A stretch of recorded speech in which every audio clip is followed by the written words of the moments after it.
Tehri Lok Sabha seat पर जो ये चुनावी जंग है ये कहीं ना कहीं दिलचस्प हो चुकी है और मतदान भी हो चुका है।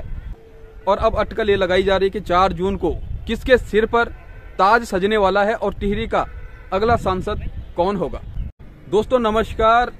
पूरे देश में लोकसभा चुनाव की धूम है। लोकतंत्र के इस महापर्व में अनेकों प्रत्याशी अपनी किस्मत आजमा रहे हैं। चुनाव की इस नाव पर पार होकर के हर कोई संसद तक पहुंचना चाहता है। उत्तराखंड में पहले चरण के मतदान के अंतर्गत 19 अप्रैल को वोट डाले जा चुके हैं। प्रत्याशियों की किस्मत ईवीएम पे जमा हो चुकी है। 4 जून को नतीजे निकलेंगे। हम बात कर रहे हैं टिहरी लोकसभा सीट की।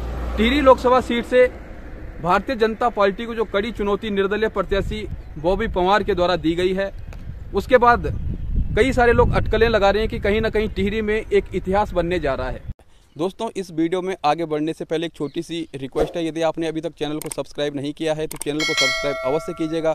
वीडियो को पूरा देखिएगा, वीडियो को लाइक कीजिएगा, शेयर कीजिएगा और कमेंट करके अपने विचार हम तक जरूर पहुँचाइएगा कि आपको इस चुनाव में क्या लग रहा है।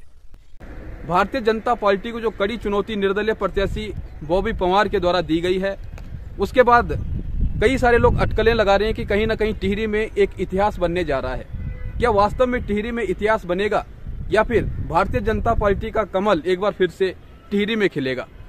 इस पर हर कोई नजर बनाए हुए है और हर कोई कहीं ना कहीं से ये सुनने और जानने का प्रयास कर रहा है कि आखिर किसका पलड़ा भारी है। और जिस प्रकार से टिहरी लोकसभा सीट में निर्दलीय प्रत्याशी बॉबी पंवार के द्वारा नामांकन से ही विशाल जनशक्ति का प्रदर्शन किया गया, जिस प्रकार से उनकी रैलियों से लेकर के, जनसभाओं से लेकर के, जनसंपर्क से लेकर के, पद यात्राओं से लेकर के, बाइक रैली के माध्यम से एक विशाल जनशक्ति का प्रदर्शन किया गया। बॉबी पंवार ने कहीं ना कहीं ये सिद्ध करके दिखाया कि उनके साथ यदि धनबल ना भी हो तो जनबल है और वही जनबल उनके लिए धनबल की व्यवस्था कर रहा है। और बॉबी पंवार के लिए जिस प्रकार से चंदा इकट्ठा किया गया, लोगों ने अपने खर्चे से उनके लिए चुनाव प्रचार प्रसार किया और तमाम प्रकार से बॉबी पंवार के लिए समर्पित भाव से उनकी जीत के लिए हर संभव प्रयास किया। टिहरी लोकसभा सीट पर जो ये चुनावी जंग है ये कहीं ना कहीं दिलचस्प हो चुकी है और मतदान भी हो चुका है। और अब अटकल ये लगाई जा रही है कि 4 जून को किसके सिर पर ताज सजने वाला है और टिहरी का अगला सांसद कौन होगा। ये शादियों का सीजन है और इसी दौरान मतदान भी था।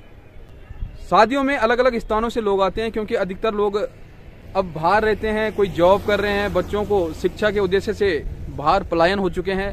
लेकिन जब शादी ब्याह होती है तो कहीं ना कहीं वो घर भी पहुंचते हैं। तो वोट परसेंट कुछ इस कारण से भी बढ़ा है कि क्योंकि लोग अपने गाँव में आए और वो पोलिंग बूथ पर पहुंचकर उन्होंने वोट भी डाले।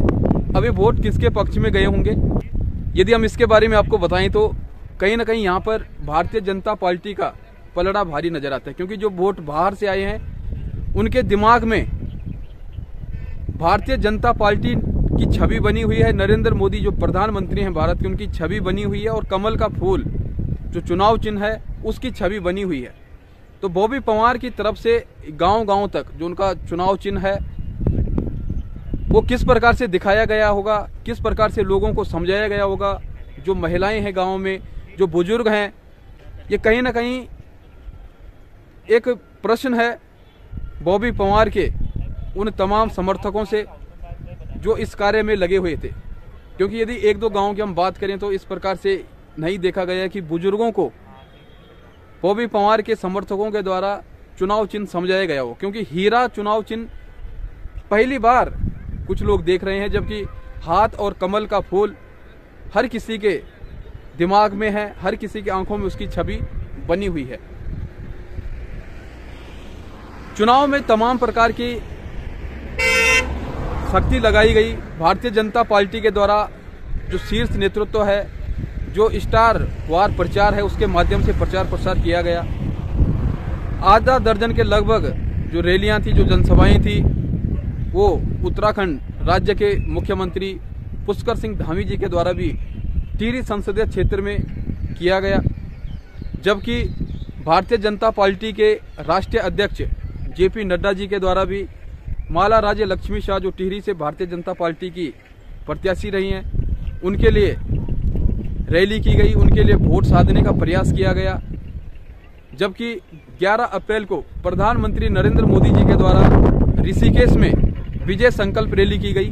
तो बीजेपी का जो शीर्ष नेतृत्व था लगातार इस सीट पर अपनी प्रत्याशी माला राज्य लक्ष्मी शाह के लिए लगातार वोट मांगने का प्रयास कर रहे थे, उनके पक्ष में वोट डालने का अनुरोध कर रहे थे पब्लिक से। जबकि बॉबी पवार की टीम लगातार जो 14 विधानसभाएं हैं टिहरी लोकसभा क्षेत्र के अंतर्गत, वहां तक अपनी पहुंच बनाने का हर संभव प्रयास कर रहे थे। और यहां तक देखा गया कि जहां जहां पे बॉबी पवार नहीं पहुंच पाए, वहां के लोगों ने स्वयं उनको न्योता दिया और अपने क्षेत्र में बुलाकर जनसभाएं करने के लिए उनसे अनुरोध किया।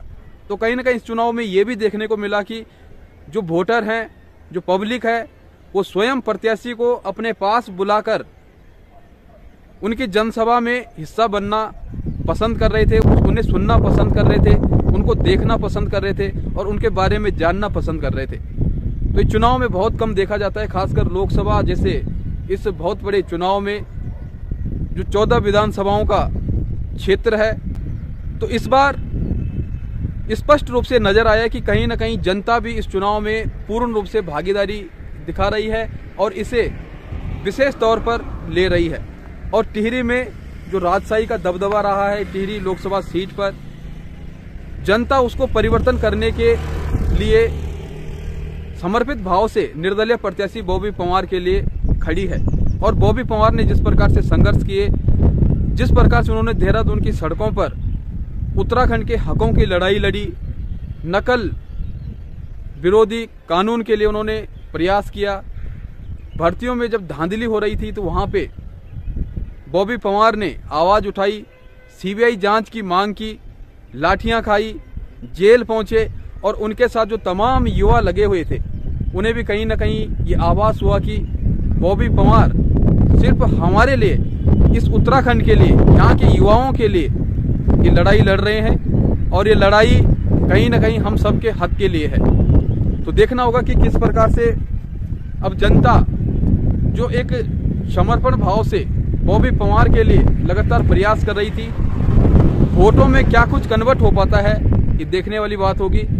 और यदि हम पूरी लोकसभा सीट पर नजर डालें तो बॉबी पवार कहीं ना कहीं अपने प्रचार प्रसार से जिस प्रकार से सोशल मीडिया में तमाम लोग उनके समर्थन में, उनके सपोर्ट में कमेंट कर रहे हैं, पोस्ट कर रहे हैं, तो भारतीय जनता पार्टी की सोशल मीडिया पर जो जनता का एक समर्पण होता है, जो समर्थन होता है, जो शक्ति होती है सोशल मीडिया की, उसका उपयोग देखने को नहीं मिला। सिर्फ महारानी माला राज्य लक्ष्मी शाह के लिए पुष्कर सिंह धामी जो प्रांत के मुख्यमंत्री हैं और प्रधानमंत्री नरेंद्र मोदी एक ढाल के रूप में और उन्हीं के चेहरे के साथ ये तमाम चुनाव जो टिहरी लोकसभा सीट से लड़ा गया भारतीय जनता पार्टी के द्वारा, वो केंद्रीय जो उपलब्धियां हैं, जो केंद्रीय योजनाएं हैं और जो प्रधानमंत्री नरेंद्र मोदी का चेहरा है, उसी के आधार पर लड़ा गया है। और ये स्वीकार किया है भारतीय जनता पार्टी की प्रत्याशी महारानी माला राज्य लक्ष्मी शाह ने भी।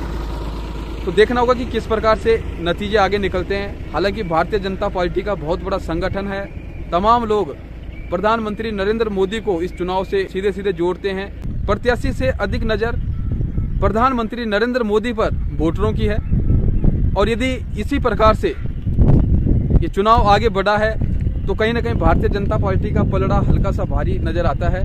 लेकिन यदि बॉबी पवार के पक्ष में जो समर्थन देखा गया, यदि वो वोटों में कन्वर्ट होता है और मातृशक्तियों और बुजुर्गों का, कर्मचारियों का कुछ परसेंट वोट यदि बॉबी पवार के पक्ष में जाता है, तो टिहरी में यदि बॉबी पवार चुनाव जीतकर इतिहास बना ले तो इसमें एक हैरानी की बात नहीं होगी। बाकी 4 जून को किस प्रकार के नतीजे आते हैं ये देखने वाली बात होगी। फिलहाल टिहरी लोकसभा सीट पर कांटे की टक्कर नजर आ रही है भारतीय जनता पार्टी और निर्दलीय प्रत्याशी बॉबी पवार के बीच में। कांग्रेस फिलहाल इस लड़ाई में दूर दूर तक नजर नहीं आ रही है और तीसरे नंबर पर संघर्ष करती हुई दिख रही है कांग्रेस।